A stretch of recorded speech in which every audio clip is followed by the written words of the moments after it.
ஆண்டவராகிய இயேசுவின் நாமத்தில் உங்கள் யாவருக்கும் என்னுடைய அன்பின் நல்வாழ்த்துக்கள். ஒரு இருண்ட காலம் என்று தான் சொல்லணும்.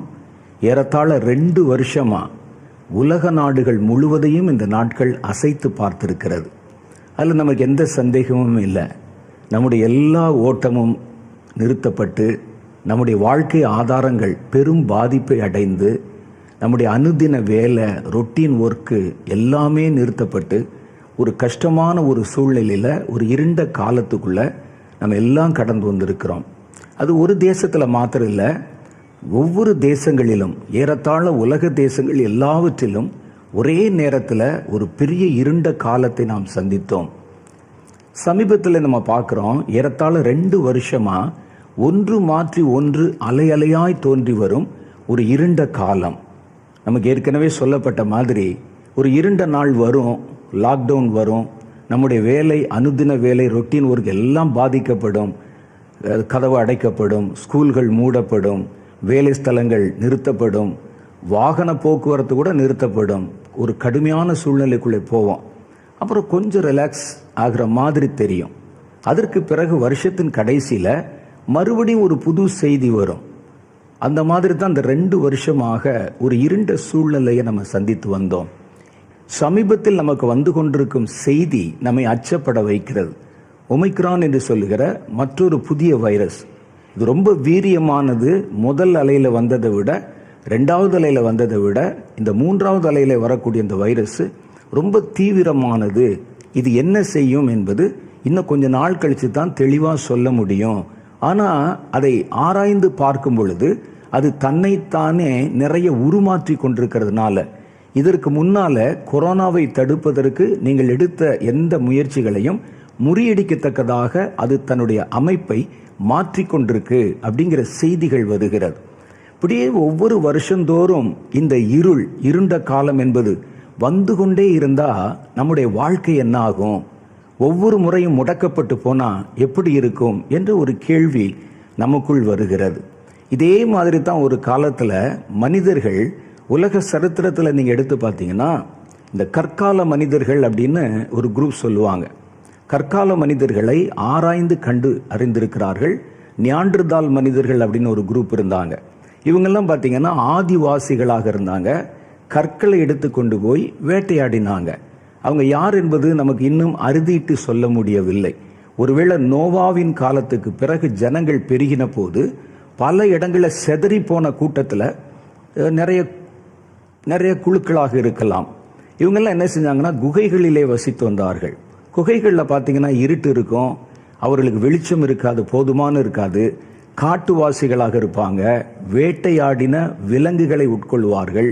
நெருப்பின் பயன் கூட அறியாதவர்களாக இருந்தாங்க. அந்த காலத்தில் இவர்களை பல இயற்கையின் விஷயங்கள் பயமுறுத்தி கொண்டே இருந்தன. எப்படி நம்மை இந்த விஷக்கிருமிகள், கொரோனா போன்ற காரியங்கள் பயமுறுத்துதோ, அதே மாதிரி அவர்களை பல காரியங்கள், இயற்கையின் காரியங்கள் பயமுறுத்தின. குறிப்பாக இடி சத்தம், மின்னல் சத்தம், மழை, புயல், வெள்ளம், இவைகளெல்லாம் பயமுறுத்தின. இதெல்லாம் கூட சீசனுக்கு சீசன் வர்றது தான். ஆனால் அவர்களை தினமும் பயமுறுத்தின ஒரு காரியம் இருக்கிறது. அதுதான் இரவு நேரம். ராத்திரி ஆயிடுச்சுன்னா பயப்பட ஆரம்பிச்சிருவாங்க. மனிதர்கள் குகைவாசிகளாக இருந்த அந்த பகுதிகளில் பயப்பட ஆரம்பிச்சிருவாங்க. அவர்களுக்கு விளக்கின் உபயோகம் என்ன என்று தெரியாது. அதனால் என்ன செய்வாங்கன்னா, சாயந்தரம் இருட்ட ஆரம்பிக்கும் போதே அவர்கள் குகைகளிலே போய் பதுங்கி கொள்வார்கள், ஒளிந்து கொள்வார்கள். ஏன்னா இரவை பார்த்தா பயம். வெளியே இருக்கக்கூடிய மரங்களை பார்த்தா வித்தியாசமாக தெரியும், மலையை பார்த்தா வித்தியாசமாக தெரியும். இரவு நேரத்தில் தான் பல பயங்கரமான கற்பனைகள் நமக்கு வரும். சாதாரணமாக பகலில் பார்க்குற உருவங்கள் கூட இரவிலே பார்த்தீங்கன்னா ரொம்ப பயமாக இருக்கும். சமுத்திரத்தை இப்போவும் கூட இரவில் பாருங்கள் பயமாக இருக்கும். மலையை இரவில் பாருங்கள் பயமாக இருக்கும். பெரிய பெரிய மரங்களை பாருங்கள் பயமாக இருக்கும். அவங்க எதை கண்டாலும் பயந்தார்கள். சில சமயங்களில் தங்களுடைய நிழல் விழுகிறத பார்த்து கூட பயந்தாங்க. என்ன இந்த மாதிரி இருக்குதுன்னு. விடிகாலை வந்து சூரியனுடைய வெளிச்சம் வர்ற வரைக்கும் அந்த பயம் அவர்களுடைய இருதயத்தை முழுவதுமாக கவ்வி கொண்டிருக்கும். அந்த மாதிரியான ஒரு சூழ்நிலையில் வாழ்க்கையை கடத்தி கொண்டிருந்தார்கள். திடீரென்று எப்படியோ அவர்கள் விளக்கினுடைய உபயோகத்தை கண்டுபிடித்தார்கள். அந்த கற்களை வைத்து சிக்கிமுக்கி கல்லுன்னு சொல்லுவாங்க. அந்த கல்லை உரசுகிறதுனால நெருப்பு பொறி வரும். அந்த நெருப்பு பொரிய வச்சு சிறு நெருப்புகளை உண்டாக்க பழகினார்கள். இந்த நெருப்பில் உண்டாகிற வெளிச்சத்தை பார்த்தபோது இந்த வெளிச்சத்தை நம்முடைய குகைகளிலே கொண்டு வந்து வைத்தால், பத்திரப்படுத்தி வைத்தா, அந்த வெளிச்சத்தில் பயம் நீங்கி இருக்கலாம், அல்லது நம்ம இயற்கையாக செய்யக்கூடிய சில வேலைகளை தடையில்லாமல் செய்யலாம். ஏன்னா அதற்கு முந்தின காலங்களில் இந்த இருள் வரும்போது முழுவதுமாக முடங்கி போயிடுவாங்க. அவர்கள் இருக்கிற இடத்தை விட்டு வெளியவே வரமாட்டாங்க. எக்ஸாக்டா சொல்லணும்னா, நம்ம லாக்டவுன்ல எப்படி முடங்கி கிடக்கிறோமோ அதே மாதிரி தான் அவர்கள் இருண்ட அந்த குகைகளிலே பயந்து போய் ஒடுங்கி கொண்டிருப்பாங்க வெளிச்சம் வர்ற வரைக்கும். இந்த லைட்டை கண்டுபிடிச்ச உடனே அந்த விளக்கினுடைய சின்ன ஒளியிலே அவர்கள் பக்கத்தில் இருக்கிற பொருள்களை எல்லாம் பார்த்தாங்க. அவர்களுக்கு அது ரொம்ப ஆச்சரியமாக இருந்தது. இப்போ என்னன்னா, அந்த இருளை பற்றின பயம் கொஞ்சம் விலகி இருந்தது அவர்களுக்கு. அப்புறம் என்ன செஞ்சாங்க, இந்த விளக்குகளை கொஞ்சம் கொஞ்சமாய் மனித சமுதாயம் விளக்குகளுடைய பயன்பாட்டை அதிகரிக்க ஆரம்பிச்சாங்க. தங்கள் வீடுகளிலே ஒரு இடத்துல அந்த விளக்கை வைத்தவர்கள் விளக்கை பல வடிவங்களிலே உருவாக்கி அது விடுகிற நேரம் வரைக்கும் எரிவதற்குண்டான எரிபொருள்களை கண்டுபிடித்து அதை ஒரு அறையில மாத்திரம் இல்லாம அவர்கள் வீட்டில் பல அறைகளிலே வைக்க ஆரம்பிச்சாங்க. வீடே ஜெகஜோதியாக இருந்தது. அப்போ வீட்டுக்குள்ள மாத்திரம் தங்களுடைய காரியங்களை நிறைவேற்ற முடிந்தது. அதுக்கு பிறகு என்ன செஞ்சாங்கன்னா, வீதிகளிலே விளக்குகளை கொண்டு வந்து வச்சாங்க. அவர்கள் நடமாடுகிற பாதைகளில அந்த விளக்கை கொண்டு வந்து வச்சாங்க. இப்ப அவர்கள் பயம் இல்லாமல் நடக்க முடிந்தது. இப்படியே கொஞ்சம் கொஞ்சமா அந்த விளக்கினுடைய கதை அது அதிகமாகி அதிகமாகி அதிகமாகி இன்றைக்கு இரவு நேரம் கூட பட்ட பகல் போல இருக்கிற மாதிரி ஹைவேஸ்ல கூட, காட்டுப்பகுதிகளில் கூட, மலை பிராந்தியங்களில் கூட நிறைய விளக்குகள் ஏற்றப்பட்டிருக்கிறதை பார்க்கிறோம். அன்றைக்கு எப்படி இருள் வந்ததோ அதே மாதிரி தான் இன்றைக்கும் வருகிறது. ஆனா அன்றைக்கு மனிதன் இருளை கண்டு பயந்தான். இன்றைக்கு அந்த இருளை ஒரு பொருட்டாகவே நம்ம நினைப்பதில்லை. தினம் வருது, ராத்திரி நேரம் வருகிறது, மை இருட்டாக வருகிறது, அமாவாசை நேரம் வருது, நிலா கூட இல்லாத ஒரு காலமெல்லாம் கூட வருகிறது. நாம் அதை பற்றி கருத்தில் கொள்வதே இல்லை. ஏனென்றால் மனித குலம் இருளை ஜெயிக்க கற்றுக்கொண்டு விட்டது. இருள் வந்தா நம்ம என்ன செய்யணும்? இருள் வந்தால் அது ஒரு பக்கம் வந்துட்டு போகட்டும். இருள் வரக்கூடாதுன்னு ஜெபிப்பதை விட இருள் வந்தால் அதை எப்படி சமாளிக்கணும் என்று அவர்கள் கற்றுக்கொண்டு விட்டார்கள். இன்னைக்கு பாருங்க, இரவு நேரத்தில் பகல் நேரத்தில் நடக்கிற மாதிரியே வேலை நடக்குது, பல இடத்துல ஆபீஸ் நடக்குது, பல இடத்துல எல்லா காரியங்களும் ஒரு இரவு நேரத்தில் பகல் நேரத்தில் நடக்கிற மாதிரியே நடக்குது. ஸ்கூல்கள் கூட நடக்குது, சில இடத்துல, பல இடத்துல எந்திர தொழிற்சாலைகள் நடக்கிறது, பிரயாணம் பண்ண முடிகிறது. இருளை கண்டு யாரும் தங்களுடைய பிரயாணத்தை ஒத்தி போடுவதில்லை. தங்களுடைய வேலைகளை அவங்க தொடர்ந்து செய்து கொண்டே இருக்கிறாங்க. காரணம் என்னன்னு கேட்டீங்கன்னா, இருளை ஜெயிக்கும் ஒளியை அவன் கண்டுபிடித்தான். அதான் அந்த ஒளியை இருளை எப்படி பயன்படுத்துவது என்பதை அறிந்து கொண்டார்கள். அதை விட்டுட்டு என்ன செய்யக்கூடாதுன்னா, அவர்கள் ஆண்டவரே இந்த இருளே வரக்கூடாது, ராத்திரியே வரக்கூடாதுன்னு ஜெபம் பண்ணி கொண்டிருந்தா அது இயற்கை வந்துதான் ஆகும். அதே மாதிரி தான் நாம இதுவரைக்கும் பேசினது என்னன்னா, உலகத்திலே தோன்றும் இயற்கையான இருள், இதே மாதிரி சமுதாயத்தில் தோன்றுகிற இருள் இருக்கிறது, ஆவிக்குரிய இருள் இருக்கிறது. இதெல்லாம் கூட எழுத்தின்படி, வேதத்தின்படி முன்னறிவிக்கப்பட்ட இருள் தான். கடைசி காலம் இப்படித்தான் இருக்கும். கடைசி காலத்துல ஒன்று மாற்றி ஒன்று இப்படிப்பட்ட கொடிய செய்திகளை, இருளான செய்திகளை, நம்மை முடக்கி போடும் செய்திகளை நம்ம கேள்விப்பட்டு கொண்டே தான் இருக்க போறோம்.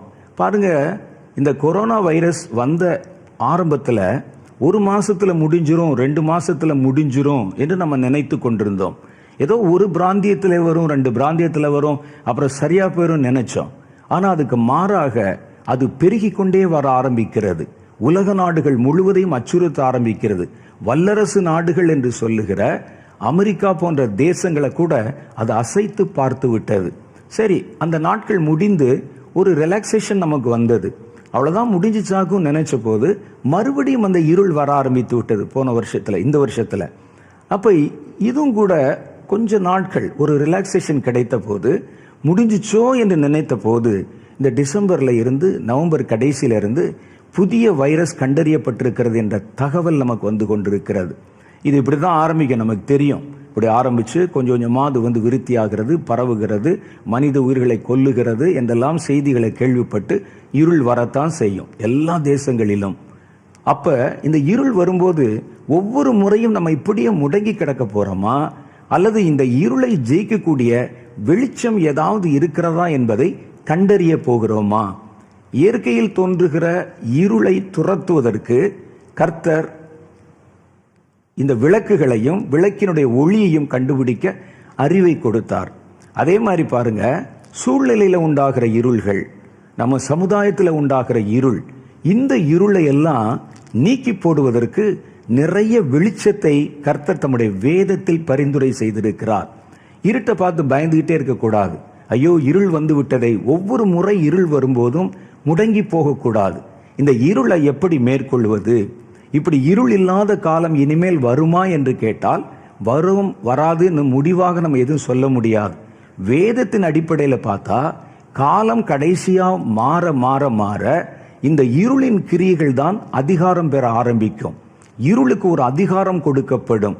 வேத புஸ்தகத்தில் சொல்லுகிறது, லூக்கா சுவிசேஷத்தில் 22வது அதிகாரம் 53வது வசனத்துல கர்த்தர் சொன்னார், இது அந்தகாரத்தின் அதிகாரமுமாயிருக்கிறது. கர்த்தர் அந்தகாரத்துக்கு இந்த கடைசி காலங்கள்ல அதிகாரம் கொடுத்திருக்கிறார். இரவு வரத்தான் செய்யும், இருள் வரத்தான் செய்யும், பிரச்சனைகள் வரத்தான் செய்யும், பல தீமைகள் நடக்கத்தான் செய்யும். இந்த இருண்ட சூழ்நிலையில, இருண்ட காலகட்டங்கள்ல முடங்கி கொண்டு கிடக்காமல் இதை ஜெயிப்பது எப்படி என்று நம்ம தீவிரமாக யோசிக்கணும். இந்த இருளுக்கு அனுமதி கொடுத்த தேவன் அந்த இருளை துரத்துவதற்குண்டான வெளிச்சத்தை கர்த்தர் நமக்கு காண்பிக்காம இருப்பாரா? வேதத்துல இப்படிப்பட்ட இருளை துரத்தும் வெளிச்சங்களை பற்றி பல காரியங்கள் சொல்லப்பட்டிருக்கிறது. இந்த வெளிச்சத்தை மாத்திரம் நீங்க எந்த தேசத்துல இருந்தாலும் சரி, நீங்கள் அந்த வெளிச்சத்தை ஏற்ற பழகிவிட்டால் இருள் வரும், நீங்கள் துவண்டு போக மாட்டீர்கள். இருள் வரும், அது உங்களை முடக்கி போடாது. இருள் வரும், உங்கள் தேசத்துல இருளுடைய வேகம் இருக்காது.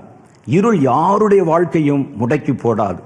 அப்ப இதை எல்லாம் சமாளிப்பதற்கான வெளிச்சத்தை வேதம் நமக்கு நிறைய வெளிச்சங்களை பற்றி பரிந்துரை செய்திருக்கிறது. அதை பற்றி உங்ககிட்ட பேசத்தான் நான் இன்றைக்கு விசேஷமாக வந்திருக்கிறேன்.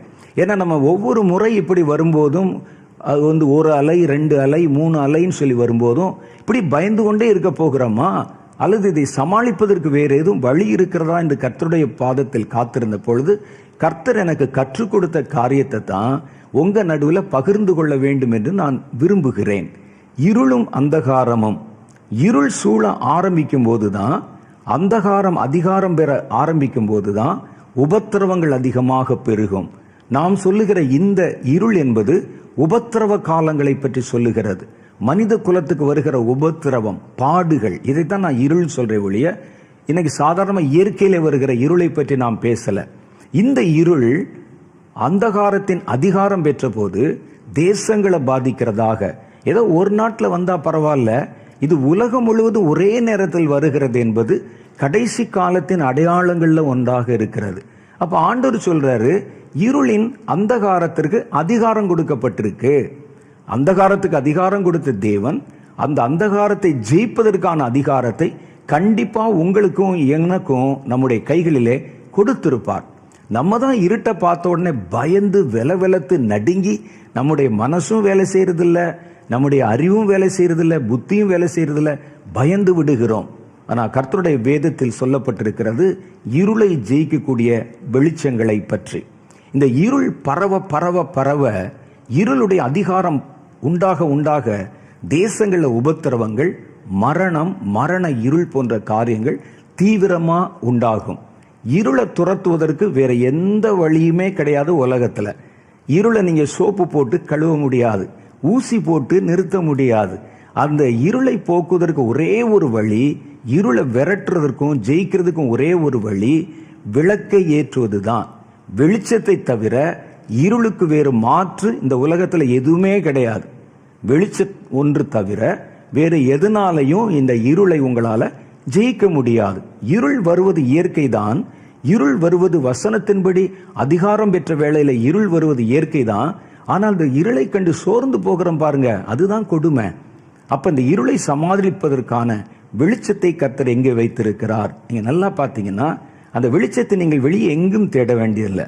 கர்த்தருடைய பிள்ளைகளான நீங்கள் தான் அந்த வெளிச்சம். ஒரு நாட்டுக்குள்ள கர்த்தர் உங்களை வச்சிருக்கிறாரா? நீங்களாம் லைட்டு. நீங்க பிரகாசிக்க ஆரம்பித்தாலே அந்த தேசத்தில் இருள் மூடினா கூட அந்த இருளுடைய தாக்கம் முழுவதுமாக அந்த தேசத்தை பற்றி கொள்ளாது. நாம தான் அந்த விளக்கு.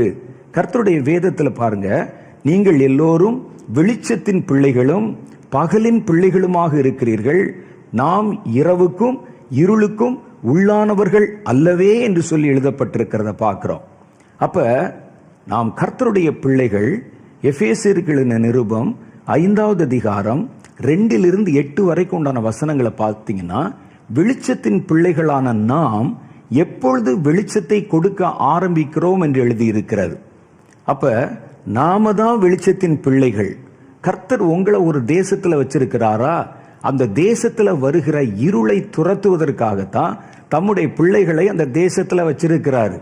கர்த்தருடைய பிள்ளைகள் தான் வெளிச்சத்தின் பிள்ளைகள் என்று வேதம் சொல்லுகிறது. 1 தெசலோனிக்கேயர் புஸ்தகம் 5வது அதிகாரம் 5வது வசனத்துல சொல்றாங்க, நீங்கள் எல்லோரும் வெளிச்சத்தின் பிள்ளைகளும் பகலின் பிள்ளைகளுமாக இருக்கிறீர்கள். நாம் இரவுக்கும் இருளுக்கும் உள்ளானவர்கள் அல்லவே என்று எழுதியிருக்கிறார். அப்ப நமக்குள்ள கர்த்தர் லைட் வச்சிருக்கிறாரு.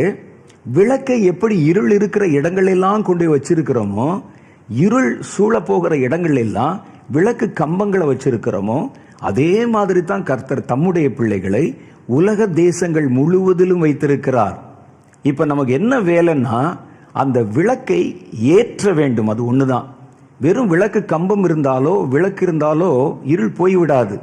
அந்த விளக்கு ஏற்றப்படணும். கர்த்தர் தம்முடைய ஜனங்களை, தம்முடைய பிள்ளைகளை தான் வெளிச்சத்தின் பிள்ளைகள் என்றும் பகலின் பிள்ளைகள் என்றும் சொல்லுகிறார். நம்ம தான் விளக்கு.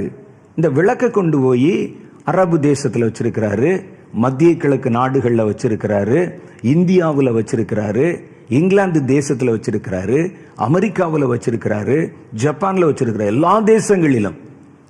அப்ப வெளிச்சத்தின் பிள்ளைகள் நாம தான் அந்த விளக்குகள்.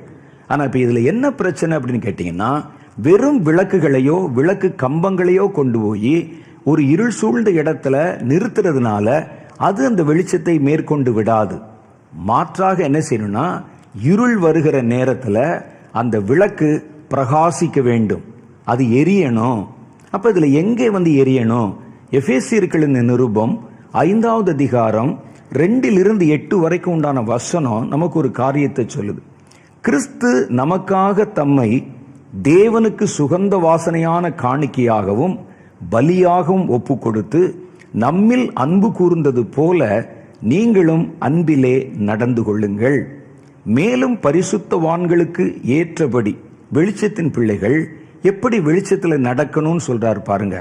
முதல்ல நீங்க கிறிஸ்து அன்பாய் இருந்து அன்பு கூர்ந்தது போல ஒருவரில் ஒருவர் அன்பு கூற ஆரம்பிச்சீங்கன்னா உங்களுடைய வெளிச்சம் பிரகாசிக்க ஆரம்பிக்கும். ஃபர்ஸ்ட் ஒரு சுவிட்ச் போட்டோன்னே தான் லைட் எரியும். அது மாதிரி அவங்க சொல்றத பாருங்க, வெளிச்சத்தின் பிள்ளைகள் வெளிச்சத்தில் நடந்து கொள்வது எப்படி அப்படின்னா, கிறிஸ்து நமக்காக தம்மை தேவனுக்கு சுகந்த வாசனையான காணிக்கையாகவும் பலியாகவும் ஒப்பு கொடுத்து நம்மில் அன்பு கூர்ந்தது போல நீங்களும் அன்பிலே நடந்து கொள்ளுங்கள். நீங்க அன்புள்ளவர்களாக அன்பிலே நடக்க ஆரம்பிக்கும் போதே உங்களுக்குள்ள இருக்கிற வெளிச்சம் வெளியே பிரகாசிக்க ஆரம்பிக்கும். ஆனா இன்னைக்கு நாம என்ன செய்து கொண்டிருக்கிறோம்? சபைக்குள்ள சண்டை, ஒருவரை ஒருவர் கடித்து பட்சிப்பது, அன்பற்ற ஒரு தன்மை, சுயநலமுள்ள ஒரு வாழ்க்கை. விளக்கு தான். ஆனா அந்த விளக்கை கொளுத்துனா தானே ஐயா வெளிச்சம் வரும். அந்த விளக்கு எரியூட்டப்பட்டால் தானே அதுல இருந்து வெளிச்சம் வரும். நீங்க அன்பிலே ஒருவரில் ஒருவர் நடந்து கொண்டா ஒரு பிரைட்னஸ் உங்களுக்குள்ள வரும். அந்த விளக்கு ஒளி கொடுக்க ஆரம்பிக்கும். ரெண்டாவது என்ன சொல்றாங்க பாருங்க, பரிசுத்தவான்களுக்கு ஏற்றபடி வேசித்தனமும் மற்ற எந்த அசுத்தமும் பொருளாசையும் ஆகிய இவைகளுடைய பேர் முதலாய் உங்களுக்குள்ளே சொல்லப்படவும் கூடாது. ரெண்டாவது வெளிச்சம், அந்த வெளிச்சத்தினுடைய இன்னும் அதுல மெருகூட்டுவது என்னன்னா, அன்பு கூறுவதோடு மாத்திரமில்ல, நீங்கள் உங்களை பரிசுத்தப்படுத்தணும். பரிசுத்தம் என்பது ஒரு ஒளி, ஒரு வெளிச்சம்.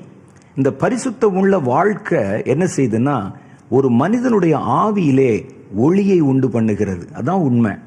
ஏன் கர்த்தர் பரிசுத்தமா வாழ சொல்லுகிறார்? ஏன் அசுத்தமான பேரை கூட சொல்லக்கூடாதுன்னு ஏன் சொல்றாரு?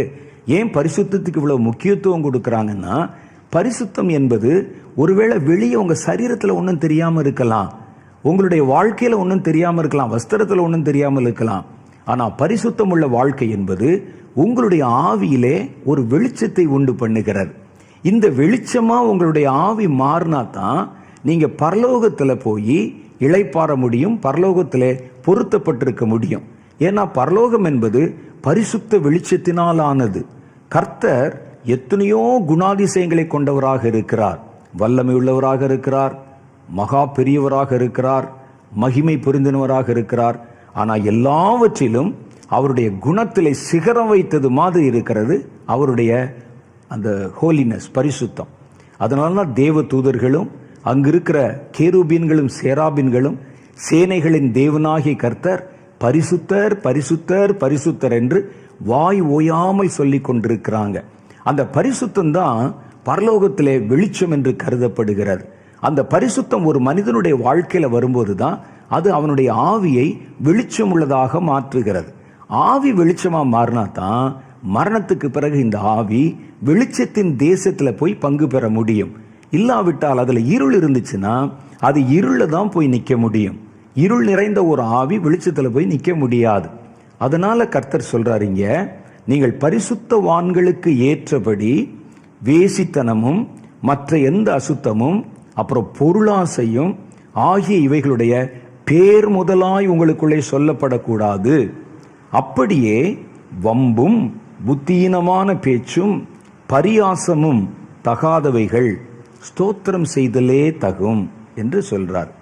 வம்பு, புத்தியீனமான பேச்சு, தேவையற்ற பேச்சு, ஏதோ நகைச்சுவை சொல்வதாக நினைத்து கொண்டு தேவையற்றது, மற்றவர்களை ஹர்ட் பண்ணி பேசுறது, ஒரு மாதிரி திமிராக பேசுவது, மேட்டிமையை வெளிப்படுத்துவது. நம்முடைய நாவை குறித்து ரொம்ப கவனமாக இருக்கணும்.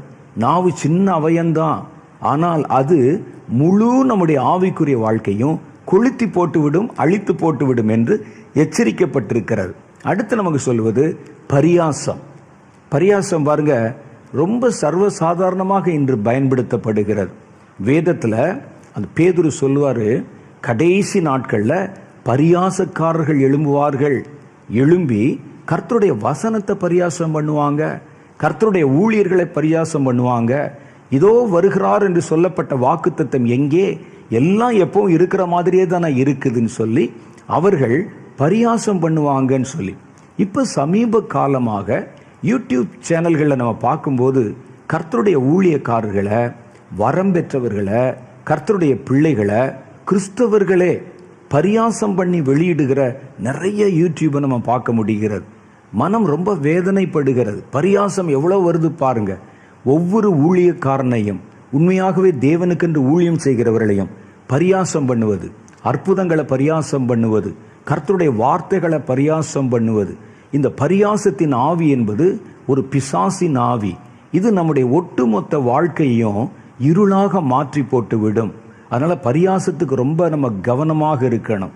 நிறைய இடங்கள்ல பார்த்தா இப்ப சமீபத்தில் உண்டான ட்ரெண்ட் என்னன்னு கேட்டா, யூடியூப்ல சேனல் ஆரம்பித்து ஊழியக்காரர்களை திட்டுவது. எல்லாம் யார் பண்றான்னா, சமய மக்கள் தன்னுடைய பாஸ்டரை திட்டுவாங்க, கிறிஸ்தவர்கள் ஊழியக்காரர்களை திட்டுவாங்க. இதை பார்ப்பதற்கும் லைக்ஸ் போடுறதுக்கும் ஒரு பெரிய கூட்டம். ஓ, இப்படியெல்லாம் நடக்குமான்னு சொல்லி பரியாசம் பண்ணுகிறவனுக்கு என்ன தண்டனையோ அந்த பரியாசக்காரனோடு கூட உட்கார்ந்து இருக்கிறவனுக்கும் அதே தண்டனை தான். நான் பரியாசம் பண்ணலைங்க, அந்த டிவியை பார்த்தேன், அந்த சேனலை பார்த்தேன், சிரிச்சேன், அவ்வளவுதான். நான் பரியாசமெல்லாம் பண்ணலன்னு சொன்னா வேதத்தில் என்ன எழுதியிருக்குன்னா, பரியாசக்காரன் உட்காரும் இடத்திலேயே உட்காரக்கூடாதான்.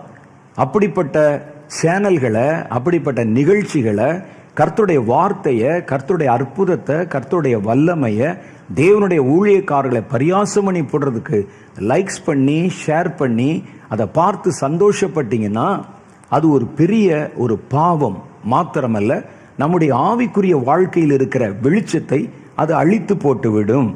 இது மாதிரி தான் வம்பும் புத்தியீனமான பேச்சும் பரியாசமும் தகாதவைகள், ஸ்தோத்திரம் செய்தலே தகும்.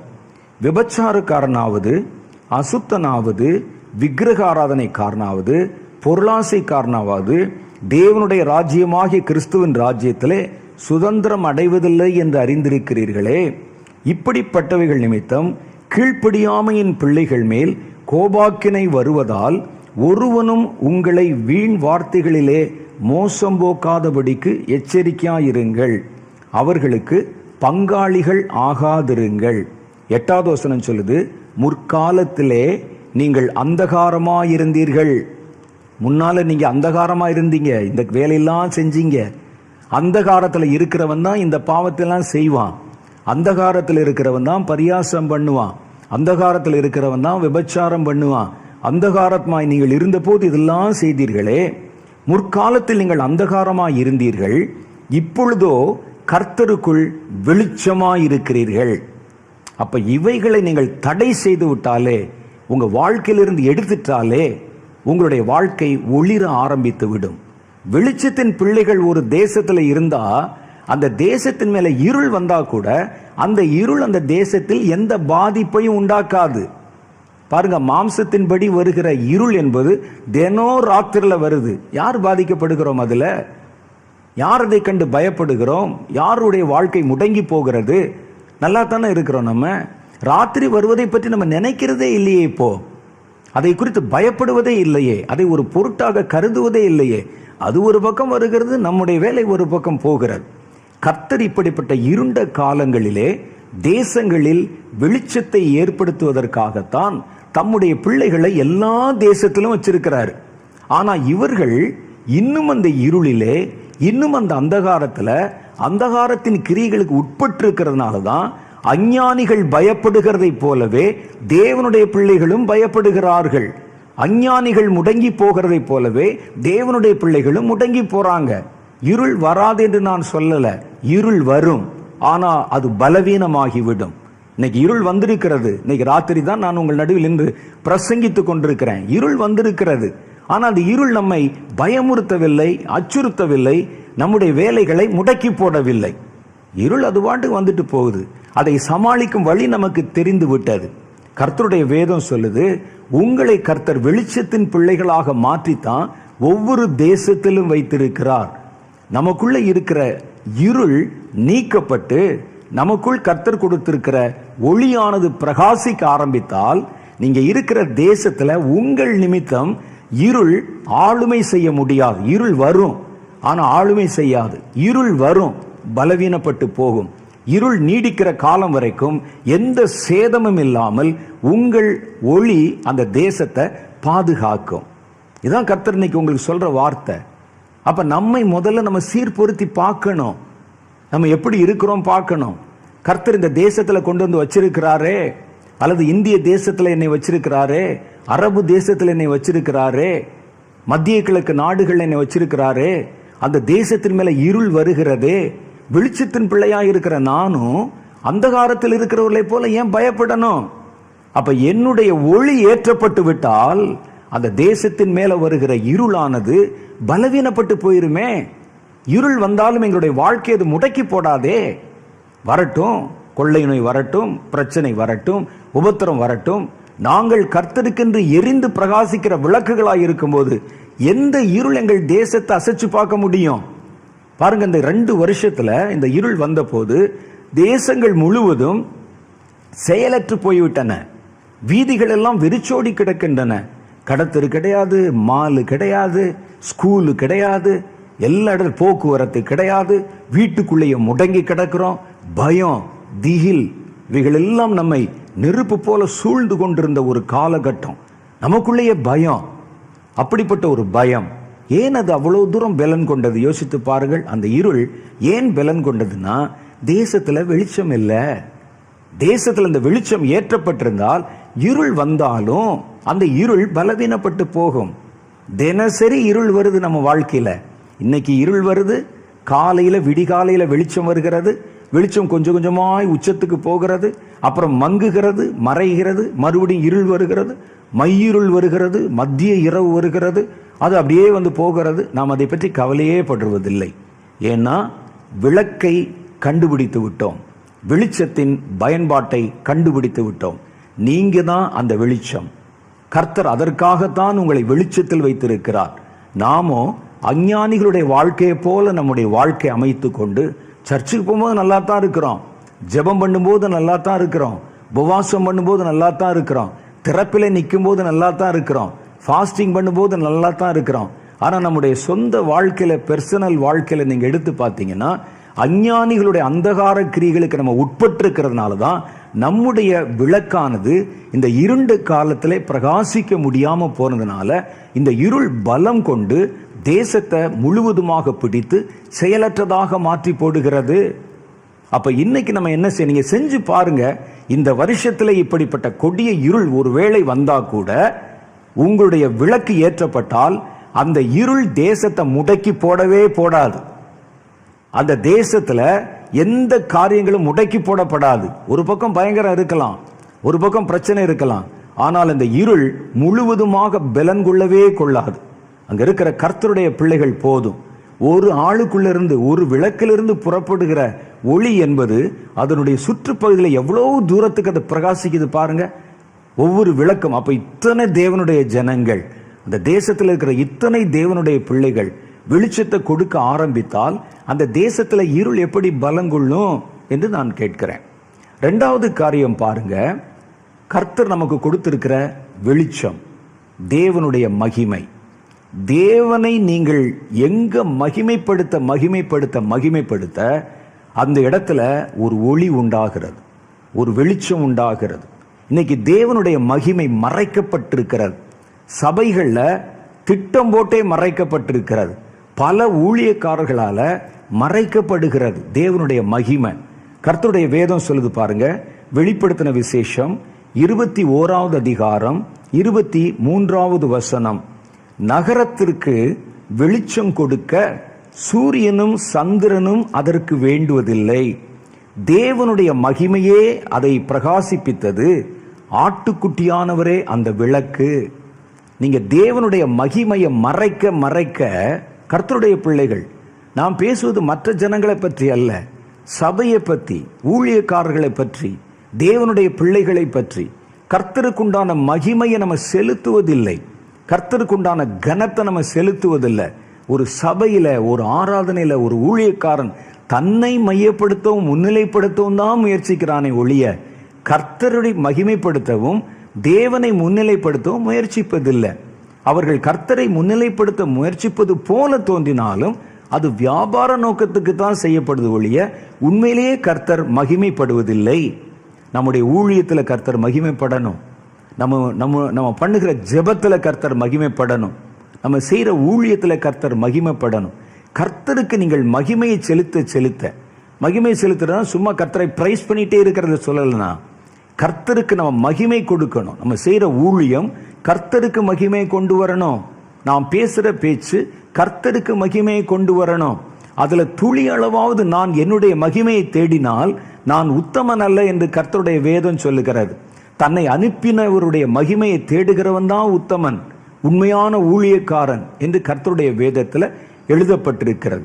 இன்னைக்கு நம்ம பல வருடங்களாக தற்பொழிவை தேடுவதும், நமக்குண்டான அந்த பெயர் பிரஸ்தாபத்தை தேடுவதும், சுயத்தை தேடுவதும், அதற்கு பக்கபலமாக கர்த்தருடைய பெயரை பயன்படுத்தவும் தான் செய்யறோம் ஒழிய கர்த்தரை உண்மையாகவே மகிமைப்படுத்தல.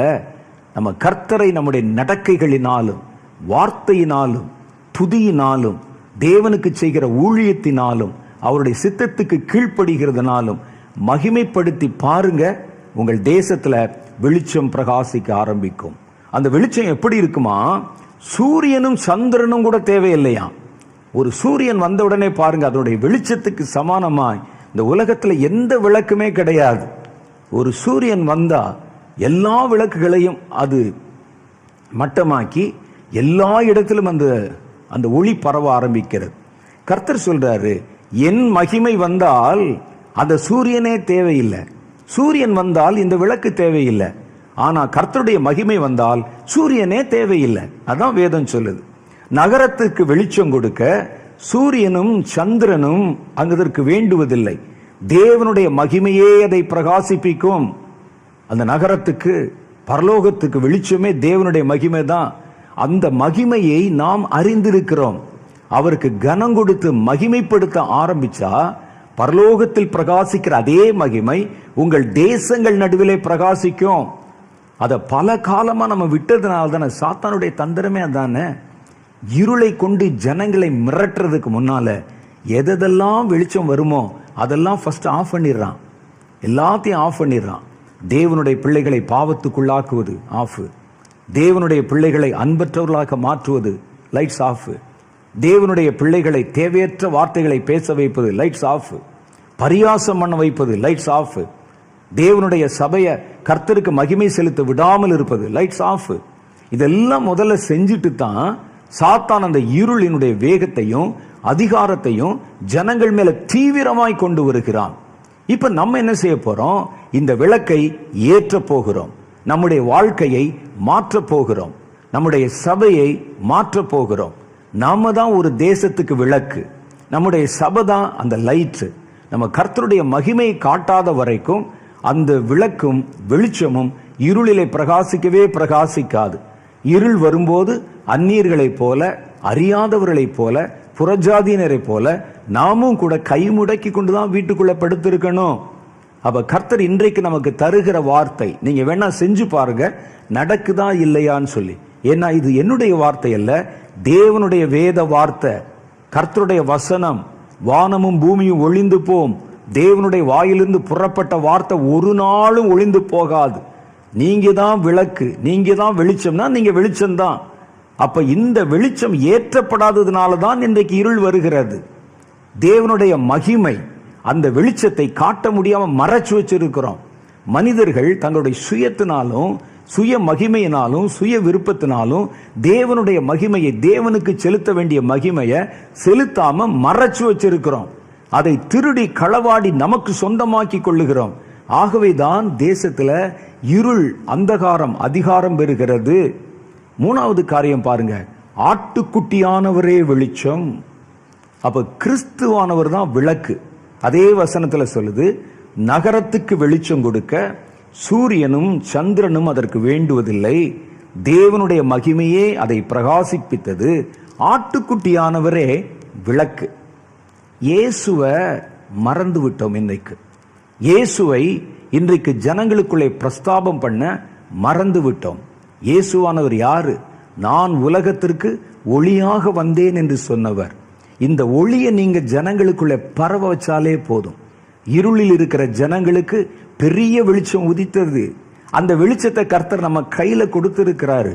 நம்ம கிறிஸ்துவனுடைய மகத்துவத்தை மறைக்கிறோம். இன்னைக்கு கிறிஸ்துவனுடைய மகத்துவத்தை வெளிப்படுத்துவதில்லை நாம. அப்ப வேதம் நமக்கு என்ன சொல்லுதுன்னா, கர்த்தராகிய இயேசுதான் விளக்கு, வெளிச்சம். இயேசுனுடைய நாமம் எங்கிலும் பிரஸ்தாபம் பண்ணப்பட வேண்டும். இயேசுனுடைய நாமம் குறிப்பாக இந்த இருண்ட காலத்துல இயேசுனுடைய நாமம் எங்கும் தீவிரமாக பிரசங்கிக்கப்பட வேண்டும். எந்த வழியிலோ, ஒருவேளை உங்களுக்கு வெளியே போக முடியலன்னா ஒரு யூடியூப் வழியாகவாவது இயேசுவை பற்றி பேசிக்கொண்டே இருங்கள், இயேசுவை பற்றி சொல்லிக்கொண்டே இருங்கள். அது விளக்கு, அது வெளிச்சம். அது போகிற இடத்திலெல்லாம் இருளை துரத்தி வெளிச்சம் இருளை மேற்கொண்டு விடும். இருள் ஒரு நாளும் வெளிச்சத்தை மேற்கொள்ளாது. வேதத்தில் அப்படித்தான் போட்டிருக்கு. இன்னைக்கு ஆட்டுக்குட்டியானுடைய மகிமை மறைக்கப்படுகிறத பார்க்கிறோம். பல செய்திகள்ல, பிரசங்கங்கள்ல கர்த்தருடைய மகிமை மறைக்கப்படுகிறத பார்க்கிறோம். சமீப காலங்களில் சில மதவாதிகள் ஒன்றாக கூடிக்கொண்டு மதங்களெல்லாம் ஒருங்கிணைக்க போறோம் என்ற ஒரு திட்டத்தை வச்சு எல்லா மதங்களையும் ஒருங்கிணைப்பதற்கு ஒரே ஒரு தடை தான் இருக்குது. இயேசுதான் அந்த தடை. இயேசுவை மாத்திரம் கடவுள் இல்லை என்று சொல்லிவிட்டால் உலகத்தினுடைய பெரிய மதங்கள் எல்லாம் இணைக்கப்படுவதற்கு எந்த தடையும் இல்லைன்னு சொல்லி கிறிஸ்தவர்கள் நடுவில் ஒரு பெரிய கூட்டம் எழும்பி இருக்கிறாங்க. அவர்கள் கொஞ்சம் கொஞ்சமா ஜனங்களுடைய இருதயத்திலிருந்து இயேசுவை குறித்த மகிமையான எண்ணங்களை மட்டுப்படுத்துவதற்கு சொல்லி கொடுக்கிறாங்க.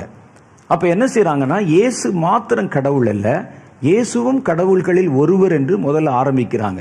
கொஞ்சம் கொஞ்சமா இயேசு ஒரு பிலாசபர், இயேசு ஒரு தீர்க்கதரிசி, இயேசு ஒரு நல்ல மனிதன், இயேசு ஒரு விடுதலைக்காக போராடின ஒரு அந்த விடுதலை போராளி, இப்படிலாம் சொல்லி இயேசு கடவுள் இல்லை என்று கொண்டு வர்றதுக்கு ஒரு பெரிய திட்டங்கள் தீட்டப்படுகிறது. பல இடங்கள்ல கூட, செய்திகள்ல கூட நீங்க பார்த்தீங்கன்னா, இயேசுவை பற்றி பிரஸ்தாபம் பண்ணி பேசுகிறவர்கள் இன்னைக்கு வெகுவாக குறைந்து போய்விட்டார்கள். இயேசுவை பேசணும், அவருடைய மகத்துவத்தை பேசணும், மூச்சு விடாம பேசணும். குறிப்பாக இருண்ட காலத்துல அந்த விளக்கானது தேசங்களுக்குள்ளும் மனிதர்களுக்குள்ளும் பரப்பப்பட்டு கொண்டே இருக்கணும். இயேசு தானே சொன்னார், நான் உலகத்திற்கு ஒளியாயிருக்கிறேன், உலகத்தில் வந்து எந்த மனிதனையும் பிரகாசிப்பிக்கிற மெய்யான ஒளியே அந்த ஒளி என்று சொல்லி வேதத்திலே எழுதப்பட்டிருக்கிறது. இந்த ஒளி உள்ளே கடந்து போனா இந்த ஒளி என்ன செய்து பாருங்க, பரலோகத்துக்கே ஒரு பெரிய வெளிச்சத்தை கொண்டு வருதான். இந்த ஒளி தேவனுடைய பிரகாசத்தை தன்னிலே தாங்கி வைத்திருக்கிற விளக்காக இருக்கிறது. ஆட்டுக்குட்டியானவர் தான் அந்த விளக்கு. அப்ப இந்த விளக்கு எல்லா இடத்திலும் பிரஸ்தாபம் பண்ணப்பட வேண்டும். நீங்க வசனத்தை வார்த்தை எவ்வளவுதான் பேசினாலும் இயேசு என்கிற நாமம் மகிமைப்படுத்தப்பட வேண்டும். இயேசு என்கிற பெயர் சொல்லப்பட வேண்டும். இயேசு என்கிற நாமம் எல்லா ஜனங்களுக்குள்ளும் அறிவிக்கப்பட வேண்டும். அப்ப இயேசுவுக்கு நம்ம மகிமை கொடுத்தீங்கன்னா தேசத்துல ஒரு வெளிச்சம் வரும். செஞ்சு பாருங்க, வரலைன்னா கேளுங்க. ஏன்னா கர்த்தர் வெளிச்சம், உலகத்தில் வந்து எதையும் பிரகாசிக்கிற மெய்யான ஒளி. எவரையும் மாத்திரமல்ல, எதையும் பிரகாசிக்க முடியும் அவரால். சரி, அடுத்து பாருங்க, சகோதர அன்பு. இதுதான் முதல்ல நம்ம வாசிச்சோம். கிறிஸ்து நம்மிடத்தில் அன்பா இருந்ததை போல நீங்கள் ஒருவரில் ஒருவர் அன்பா இருக்கணும். கர்த்தருடைய பிள்ளைகள் சகோதர அன்பை வெளிப்படுத்தணும். அந்த சகோதர அன்பு தான் வெளிச்சம். அன்பில்லாதவன் தேவனை அறிய போகிறதில்லை. வேதத்தில் போட்டிருக்கு, 1 யோவானுடைய புஸ்தகம் 2வது அதிகாரம் 10வது வசனத்துல, தன் சகோதரனிடத்தில் அன்பு கூறுகிறவன் ஒளியிலே நிலை கொண்டிருக்கிறான், அவனிடத்தில் இடறல் ஒன்றுமில்லை. அப்ப சகோதரனிடத்துல, தன் சொந்த சகோதரர்களிடத்துல, ரட்சிக்கப்பட்டவரிடத்துல, சபையில அல்லது நம்மோடு கூட இருக்கிற உடன் விசுவாசி இடத்துல நம்முடைய சகோதர சிநேகிதத்தை வெளிப்படுத்த முடிகிறதான்னு பாருங்க. சாத்தான் இன்னைக்கு தந்திரமா கிறிஸ்தவர்களுக்குள்ளே இருக்கிற ஒளியை அணைத்து போடுவதற்கு, அவர்களுக்கு நடுவில் இருக்கிற அன்பை அணைப்பதற்கும் பிரிப்பதற்கும் பல தந்திரங்களை செய்து கொண்டு வருகிறான். அதுல பிரதானமான ஒன்று தன்னுடைய இனம், ஜாதி என்கிற பிரிவினை. ஒரு ஜாதி துவேஷத்தை ஒரு ஆளுக்குள்ள கொண்டாந்துட்டா அந்த சர்ச்சில் பிரிவினை உண்டாகிரும். பல இடங்கள்ல இந்தியாவில் நீங்க பார்க்கலாம், பல இடங்கள்ல பார்க்கலாம். இது ஒவ்வொரு தேசத்துக்கு தேசம் மாறுபடுகிறது. இந்தியாவில் ஜாதி, மற்ற சில தேசங்களில் பார்த்தீங்கன்னா நிறம், சில தேசங்களில் பார்த்தீங்கன்னா இந்த இனம், ஏதோ ஒரு பெயர்ல ஒரு பிரிவினை.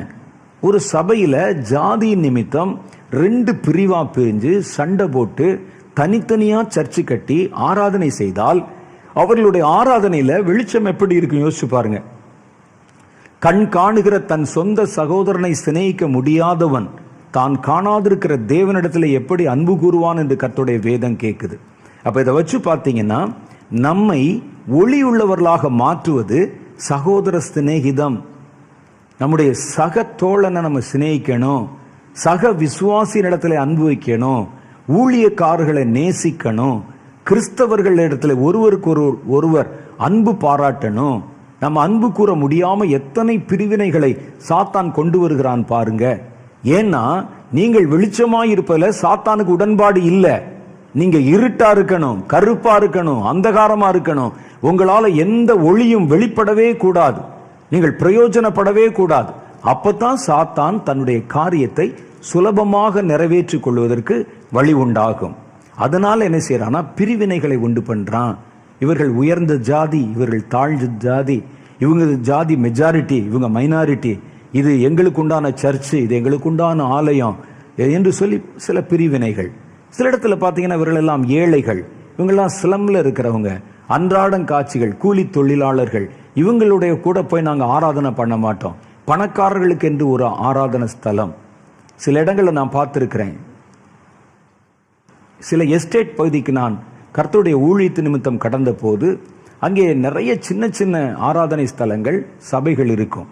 ஆனால் அந்த சபையில் அந்த டீ எஸ்டேட்ல வேலை செய்கிற வேலையாட்கள் கலந்து கொள்ளுகிற இடத்துல அந்த கம்பெனியில் வேலை செய்கிற பெரிய அதிகாரத்தில் இருக்கிறவர்கள் கலந்து கொள்ள மாட்டாங்க.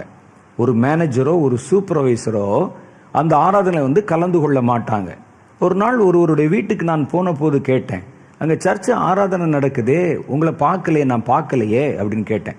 அப்போ அவர் சொன்னார், இல்லை மேல் மட்டத்தில் இருக்கிறவங்க, அதிகாரத்தில் இருக்கிறவங்க, கொஞ்சம் நல்ல வசதி உள்ளவங்க ஆராதிப்பதற்குன்னு வேற ஒரு சர்ச் இருக்குது. அதெல்லாம் அந்த டீ எஸ்டேட்டில் வேலை செய்கிற தொழிலாளர்கள் வேலை செய்வது, அவங்க ஆராதனை பண்ணுற இடம்னு. ஏதோ ஒரு விதத்தில் ஒரு பிரிவினை, ஒன்று பணம், ஒன்று அந்தஸ்து, ஜாதி, கலரு, நிறம், ஏதோ ஒன்று. இந்த பிரிவினை வந்து விட்டாலே உங்களில் இருக்கிற வெளிச்சம் அணைந்து போய்விடுகிறது. நீங்க என்ன ஊழியம் செஞ்சாலும் பிரயோஜனம் இல்லை, நீ என்ன ஜெபம் பண்ணாலும் பிரயோஜனம் இல்லை, உங்களிடத்திலிருந்து எந்த ஒளியும் புறப்படவே போகிறது இல்லை. வெளிச்சம் உங்களுக்குள்ள புறப்பட்டா தானே, நீங்க வெளிச்சமா இருந்தா தானே இந்த இருள் உங்களை பற்றி கொள்ளாமல் இருக்கும். உங்களை மாத்திரமல்ல, அந்த ஒளி உங்களை சுற்றிலும் பிரகாசிக்கிறதுனால அந்த தேசத்திலேயே அந்த வெளிச்சத்தை கொடுக்குமே. ஏன் நம்ம எல்லாரை போல நாமும் பயப்பட்டோம்? ஏன் நம்ம எல்லாரை போல நாமும் முடங்கி கிடந்தோம்? நமக்குள்ள இருக்கிற ஒளியை நம்ம உணர முடியாம இருந்ததுதான். கடைசியாக ஒரே ஒரு காரியத்தை சொல்லி நிறைவுக்கு கொண்டு வருகிறேன். கடைசி காரியம் பாருங்க, சுவிசேஷமே அந்த ஒளி. 2 கொரிந்தியரின் புஸ்தகம் 4வது அதிகாரம் நமக்கு சொல்லுகிறது, தேவனுடைய சாயலாய் இருக்கிற கிறிஸ்துவின் மகிமையான சுவிசேஷத்தின் ஒளி அவிசுவாசிகளாகி அவர்களுக்கு பிரகாசமாயிராதபடி இப்பிரபஞ்சத்தின் தேவனானவன் அவர்களுடைய மனதை குருடாக்கினான். தயவு செய்து இந்த இருண்ட காலங்களில் எந்த விதத்திலேயோ நீங்க சுவிசேஷத்தை பரவ செய்யுங்கள்.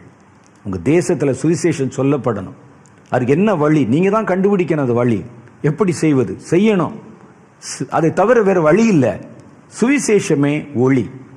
நீங்க நல்லா பார்த்தீங்கன்னா சமீப காலங்களில் சுவிசேஷ பாரம் சபைகளுக்கு குறைந்திருக்கிறது. சுவிசேஷகர்கள் குறைந்திருக்கிறாங்க. சுவிசேஷத்துக்கு முன்ன காலங்களில் புறப்பட்டு போன மாதிரி இன்னைக்கு அநேகர் வெளியே புறப்பட்டு போகிறது இல்லை. சுவிசேஷ ஊழியங்கள் நிறுத்தப்பட்டிருக்கின்றன. இன்னைக்கு பார்த்தீங்கன்னா நிறைய இடங்கள்ல ஆராதனைகள் நடக்கலாம், பெரிய பெரிய கன்வென்ஷன் கூட்டங்கள் நடக்கலாம், டிவியில் பிரசங்கங்கள் நடக்கலாம், யூடியூப்ல பேசலாம். ஆனால் சுவிசேஷம் அறிவிப்பதற்கு ஆட்கள் இல்லை. இன்னைக்கு அது கொஞ்சம் கொஞ்சமாய் குறைந்திருக்கிறது. சுவிசேஷம் பரவ செய்கிறதும் அறிவிக்கிறதும் எப்போ குறைய ஆரம்பிச்சது நீங்க கணக்கு போட்டு பாருங்க. அப்ப இருந்தே தேசங்கள்ல குழப்பம், பிரச்சனை, வேதனை, இருள், கலகம், பொல்லாங்கு, தீமை எல்லாம் தலைவிரித்து தாண்டவமாட ஆரம்பிச்சிருக்கோம். ரோமர்கள் காலத்துல இருண்ட ஒரு சூழ்நிலை. அப்படிப்பட்ட நேரத்தில் சுவிசேஷத்தை பரவ செய்தார்கள். ஒரு பக்கம் அந்த இருள் அதை பற்றி பிடிப்பதற்கு முயற்சி பண்ணுகிறது. அரசாங்கத்தில் எவ்வளவோ சட்டதிட்டங்கள் போட்டாங்க, விடலை. இவர்கள் சுவிசேஷத்தை பரவ செய்து கொண்டே இருந்தார்கள். கடைசி என்னாச்சு தெரியுமா? சுவிசேஷம் நிலைத்திருந்தது, ரோம சாம்ராஜ்யம் காணப்படாமல் போய்விட்டது. பெரிய மன்னன் நீரோ என்ற மன்னன் சொன்னான், என்னுடைய அதிகாரத்தை பயன்படுத்தி இந்த பூமியில ஒரு கிறிஸ்தவன் கூட இல்லாதபடிக்கு நான் அழித்து விட போகிறேன் அப்படின்னு சொன்னான். சட்டம் போட்டான். ஜனங்களை உயிரோட பிடிச்சு, கிறிஸ்தவ விசுவாசிகளை பிடிச்சு கம்பங்கள்ல கட்டி நெருப்பு வைத்து அந்த வெளிச்சத்துல உட்கார்ந்து இவர்கள் பெரிய பெரிய விருந்துகளை உட்கொண்டார்கள், நடன நிகழ்ச்சிகளை நடத்தினாங்க. அவன் கத்திக்கிட்டு இருப்பான். அப்படிப்பட்ட ஒரு கொடிய மன்னன். இயேசு என்கிற பேரை கேட்டாலே அவனுக்கு எட்டிக்காய் போல கசக்கும். அப்படிப்பட்ட ஒரு ராஜா சொன்னான், என்னுடைய அதிகாரத்தை பயன்படுத்தி நான் இந்த பூமியிலே ஒரு கிறிஸ்தவன் கூட இல்லாமல் போகும்படி அழிக்காம நான் சாகவே சாக மாட்டேன் அப்படின்னா. கடைசியில் ஒரு பெரிய போர்ல அவனுடைய நடு மார்பில ஈட்டி பாய்ந்து மரண தருவாயில கீழே விழுந்து கிடந்தான். அப்பவும் அவனுக்கு அந்த வைராக்கியம் போகல. அவன் தன் பக்கத்திலே கைலாகு கொடுக்கிறவர்களை பார்த்து கேட்டான், நம்ம நாட்டில் எவ்வளவு கிறிஸ்தவர்கள் இருக்கிறார்கள் என்று கேட்டான். அப்போ இப்போதான் அவன் மரண நேரத்தில் இருக்கிறானே, அவனுக்கு கைலாகு கொடுக்கிறவன் இப்பதான் உண்மை சொல்லுவான். அவன் நல்லா இருக்கிற நேரத்தில் கேட்டா வேற கணக்கு சொல்லி இருப்பான். இப்போ அவன் சொல்லுகிறான் அவர்களை பார்த்து, ஐயா, நீர் ஆட்சிக்கு வந்த போது இருந்ததை விட நீர் மரிக்கிற நேரத்தில் 3 மடங்கு கிறிஸ்தவர்கள் பெருகி இருக்கிறார்கள் என்றான். அந்த வார்த்தையை கேட்ட உடனே அந்த ஈட்டியை பிடிச்சு வெளியே இழுத்து போட்டு தன் இரத்தத்தை தானே கையில் எடுத்துக்கொண்டு வானத்தை நோக்கி தன் இரத்தத்தை வீசி எறிந்து, நசரேயனாகி இயேசுவே, நீதான் ஜெயித்தாய் என்று சொன்னான். நீதான் ஜெயித்தாய். உன்னை எதிர்க்கணும், விரோதிக்கணும், மூடி போடணும் நினைச்சேன், நான் இதோ மரித்து போகிறேன், நீ நிலைக்கிறாய் என்று சொன்னான். அதான் உண்மை. பாருங்க, கொஞ்சம் கொஞ்சமா அந்த வெளிச்சத்தை பரவ செய்து சுவிசேஷம் நீடித்தது. ஆனா ரோம சாம்ராஜ்யமே தரைமட்டமாகி காணாமல் போய்விட்டது. சுவிசேஷம் இன்றைக்கு வரைக்கும் நிற்கிறது. இன்னைக்கு ரோம சாம்ராஜ்யத்தை லென்ஸ் வச்சு தேடினாலும் உங்களால பார்க்க முடியாது. இருளை துரத்துவதற்கு ஒரே வழி வெளிச்சத்தை கொண்டு போவதுதான். அவர்கள் இருள் சூழ்ந்த காலத்தில் இந்த விளக்கை தன் உயிரை கொடுத்து பரவ செய்தார்கள் தேசத்துல. அதைத்தான் இன்னைக்கு கர்த்தருடைய வேதம் நமக்கு கற்றுக் கொடுக்கிறது. சுவிசேஷம் ஒரு ஒளி, அது இருளை துரத்துகிற வெளிச்சம். சுவிசேஷத்தை பரவ செய்யுங்கள். நீங்க இருக்கிற தேசத்துல, இருக்கிற இடத்துல எப்படி இவைகளை கொண்டு போவது, எப்படி பரவ செய்வது என்று ஆலோசனை பண்ணுங்க. அது மாத்திரல்ல, சுவிசேஷத்திற்காக நீங்கள் உயிரையும் இழப்பதற்கு சம்மதிக்கணும். சுவிசேஷம் பரவத்தான் அந்த வெளிச்சம் தேசம் முழுவதும் பரவ ஆரம்பிக்கும். நீங்க நல்லா பார்த்தீங்கன்னா, இருள் வந்த பிறகு விளக்கை ஏற்றுவதை விட இருள் வரப்போறதுக்கு முன்னாலேயே லைட்டை போடுறதுதான் புத்திசாலித்தனம். அப்படித்தானே? நல்லா பாருங்க, நல்லா மிட் நைட் ஆன பிறகு வீட்டில் லைட்டை போடுகிறோம். சாயந்தர நேரம் ஆன போதே சொல்றோம், ஒரு மாதிரி இருட்டு ஆரம்பிக்குது, லைட்டெல்லாம் போடுமான்னு சொல்றோம். இருள் வந்த பிறகு ஓடுறதை விட இருள் வருவதை போன்ற சூழ்நிலை வரும்போதே வெளிச்சத்தை ஏற்றி வைத்துக் கொள்ளுகிறவன் புத்திசாலி. அப்படித்தான் லேச அந்தி கருக்கல் ஆகும் போதே லைட்டை போட்டுறணும். அப்ப இன்றைக்கு அனுகிரக காலம், இன்றைக்கே நம்ம செயல்பட வேண்டிய நேரம். முதல்ல உங்களை நீங்க வெளிச்சமாய் மாற்றுங்க. உங்களுடைய வெளிச்சத்தை அணைத்து போடுகிற இருளின் கிரியைகள் என்னென்ன இருக்குதுன்னு பாருங்க. எபேசியர் 5வது அதிகாரம் 2-8 வரைக்கும் உண்டான வசனங்களை படிச்சு பாருங்க. அந்தகாரத்தில் நாம் இருந்தபோது எப்படி வாழ்ந்தோம், அந்த கிரியைகள், இந்த கிரியைகள் எல்லாம் அந்தகார கிரியைகள். இதுதான் ஒரு மனிதனை, வெளிச்சமான மனிதனை இருளாய் மாற்றி போட்டு அவனை அணைத்து போட்டு விடுகிற காரியங்கள், பொல்லாத இருள். அப்ப இதெல்லாம் நீங்க ஒன்னா உட்கார்ந்து பாருங்க. நீங்க வெளிச்சமானாலே, ஒரு தனி மனிதன் வெளிச்சமானாலே தேசமே வெளிச்சமாய் மாறிவிடும். கர்த்தர் இருண்ட காலங்களிலே வெளிச்சத்தை ஏற்றி வைக்கத்தான் தம்முடைய பிள்ளைகளை அந்தந்த தேசத்திலே வச்சிருக்கிறாரு.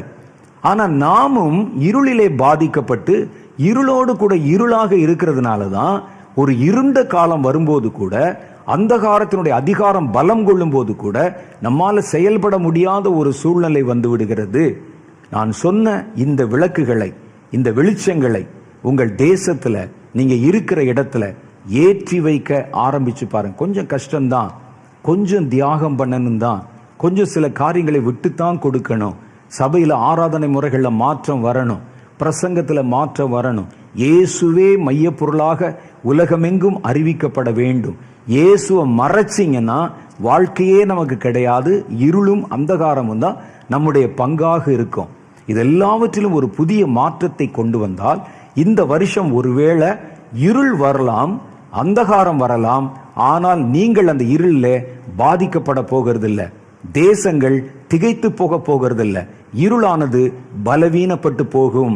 அது இருக்கிற காலம் வரைக்கும் அதனுடைய கிரியைகள் எந்த மனிதனுடைய வாழ்க்கையும் முடக்காது. கர்த்தருடைய பிள்ளைகள் வெளிச்சமா மாறினாலே போதும், கர்த்தருடைய சபைகள் வெளிச்சமா மாறினா போதும், தேவனை விசுவாசிக்கிறவர்கள் ஒளியின் பிள்ளைகளாய் மாறினா போதும், அவன் குடியிருக்கிற தேசமே வெளிச்சமாய் மாறிவிடும். இதுதான் கர்த்தர் இன்றைக்கு உங்களுக்கு தருகிற வார்த்தை. இன்னைக்கு ராத்திரி வரப்போது, இருள் வரப்போதுன்னு யாராவது மத்தியானத்திலிருந்தே பயப்படுவானா? யோசித்து பாருங்கள். இருளை மேற்கொள்ளும் வழி தெரிந்து விட்டால் நாம் ஏன் இருளை குறித்து கவலைப்பட போகிறோம்? இன்னைக்கு நமக்கு அந்த நல்ல வழி தெரிந்து விட்டது. நாமே அந்த வெளிச்சம், சுவிசேஷம் அந்த ஒளி, பரவ செய்ய வேண்டிய ஒளி, கர்த்தருடைய மகிமை எங்கும் பிரஸ்தாபம் பண்ணப்பட வேண்டிய ஒரு காரியம். அப்ப தேவனுக்கு அடுத்த காரியங்கள் சபையின் வழியாக, தேவனுடைய பிள்ளையின் வழியாக அந்த வெளிச்சத்தை பரவ செய்ய வேண்டும். அப்பொழுது உங்களுடைய தேசம் பத்திரப்பட்டிருக்கும் என்று கர்த்தருடைய ஜீவனை கொண்டு உங்களுக்கு ஆலோசனை சொல்ல ஆசைப்படுகிறேன்.